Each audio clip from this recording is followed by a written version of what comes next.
नमस्कार दोस्तों, tubal blockage and recurrent vaginal infections ये एक ऐसी समस्या है जिसके बारे में हम बहुत बार इग्नोर कर देते हैं या कई बार हम उसके बारे में बताया जाता है तो हमें ऐसा लगता है कि वेजाइनल इन्फेक्शंस और ट्यूब ब्लॉकेज कैसे हो सकती है।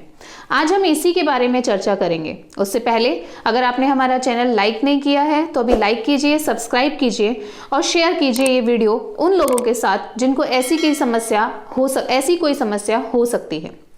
ट्यूबल ब्लॉकेज यानी कि गर्भाशय की नलिकाओं का बंद होना एंड वेजाइनल डिस्चार्जेस यानी कि योनि के मार्ग में बहुत तरीके के ऐसे वाइट डिस्चार्जेस होना या फिर बहुत ही ज़्यादा स्मेली डिस्चार्जेस होना या बहुत ज़्यादा पानी का छूटना, ये दोनों चीज़ें क्या एक दूसरे से कोरिलेटेड हो सकती हैं? बिल्कुल हो सकती हैं। बहुत बार डॉक्टर ऐसी ही रिपोर्ट देखकर या आपकी हिस्ट्री लेकर आपको ट्यूबल ब्लॉकेज के ट्रीटमेंट के टेस्ट के लिए यानी कि HSG टेस्ट के लिए बोलते हैं और आप उसे इग्नोर कर देते हैं। ऐसा नहीं करना है क्योंकि वेजाइनल इन्फेक्शंस जो हैं वो आपके यूट्रस के अंदर भी स्वेलिंग क्रिएट करते हैं और आपकी नलिकाओं, गर्भाशय की नलिकाओं में भी सूजन क्रिएट करते हैं, जिसकी वजह से नलिकाएं बंद हो सकती हैं। तो अगर ऐसी कोई समस्याएं हैं और जब आपका HSG कराया जाता है तो डॉक्टर आपको बोलते हैं कि आपकी नलें चिपक गई हैं, इसलिए आपको नेचुरली प्रेगनेंसी नहीं हो सकती और अब आप IVF करा लीजिए।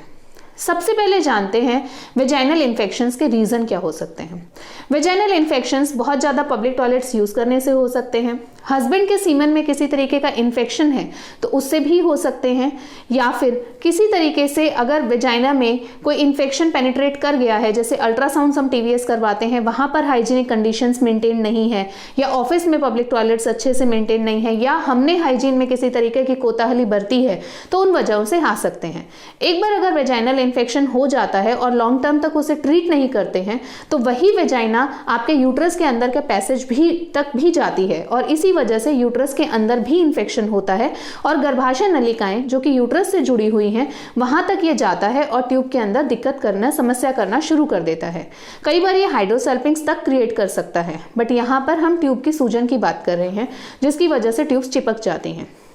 अब बात करते हैं, क्या ये गर्भाशय नलिकाएं ठीक हो सकती हैं?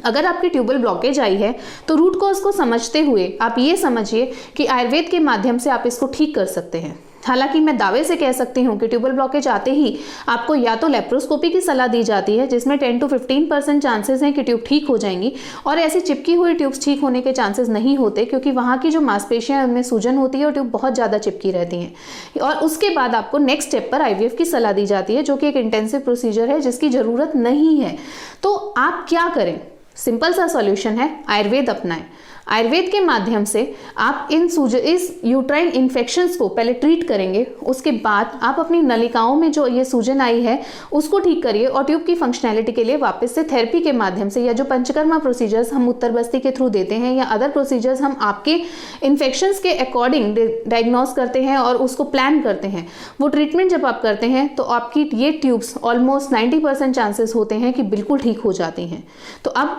ट्यूबल ब्लॉकेज हो सकता है वेजाइनल इन्फेक्शन से, पहले तो इस चीज सत्य को अपनाएं, उसके बाद इसके ट्रीटमेंट में आयुर्वेद पूरी तरह से सक्षम है, इसे अपनाएं और आयुर्वेद को अपनाकर अपनी ट्यूबल ब्लॉकेज की समस्या को रिजॉल्व करें। इससे जुड़ी अगर आपको ट्रू स्टोरीज हमारे पेशेंट्स की देखनी है या आशा आयुर्वेदा की सक्सेस स्टोरीज देखनी है तो बहुत सारी वीडियोस आपको उससे रिलेटेड मिल जाएंगी जो आपको ये यकीन दिलाएगा कि आयुर्वेद है तो संभव है।